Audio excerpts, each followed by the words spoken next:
The federal government is failing at all of these things. Italy reported its largest single-day death toll today. 627 people died in the last 24 hours.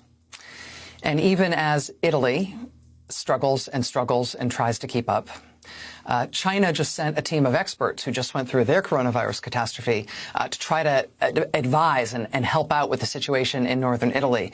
The vice president of the Chinese Red Cross on that visit to northern Italy said that from what he can observe, what Italy is doing to try to slow the rate of new infections, which are frankly the kinds of measures we're just lackadaisically starting right now in a few states in this country. The Chinese officials who just went through this in their own country are visiting Italy, and they say what Italy is doing is not nearly strict enough to make enough of a difference. Quote, here in Milan, he said, the hardest hit area by COVID-19, the lockdown measures are very lax. I can see public transport is still running. People are still moving around, having gatherings in hotels, and they are not wearing masks.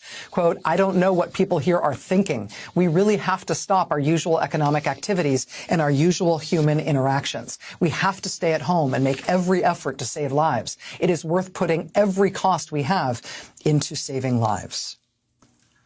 Again, that's what the head of the Chinese Red Cross is telling northern Italy about how well they're doing in their nationwide lockdown effort. Their nationwide lockdown effort in Italy is effectively the same kind of stay-at-home order that only 3 U.S. states have thus far adopted, and those 3 only in the last 24 hours. So here we go.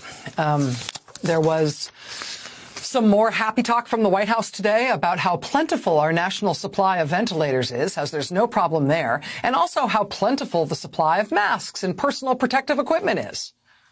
There's tons of that stuff. There's murmuring from the White House that there will maybe be some additional manufacturing of those things, but we'll see. Let's hope so.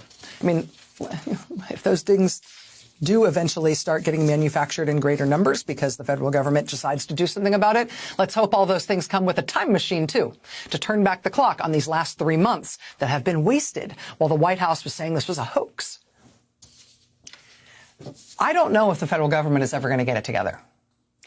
But as of now, with the first hospitals in America reporting that they are all filled up, we are out of time waiting for the federal government to get it together. The best-run states, the clearest-eyed leaders in the best-run states, right now are just going on their own. They have to be now. And if your state isn't, you should not hope that there will be some kind of federal response that will step up to fix things when things start to get dark in your state over the next few weeks. States, we have learned, have to go on their own. Yes, we need a national manufacturing mandate for ventilators. We need that. We need a national manufacturing mandate and a national coordination effort for the distribution of protective equipment for healthcare providers and the other crucial supplies they're already running out of and rationing and unsafely reusing. And yeah, weeks ago, we needed a national effort to get millions of coronavirus tests in the field. We've needed all of these things from the federal government. The federal government is failing at all of these things. And that is lamentable, and I lament it. But it's not stopping the virus, right? It's not stopping these things from moving forward. It's not stopping the influx at our hospitals from starting as of today. So lament it all you want, but if you're a state official, the lesson is go. Go now.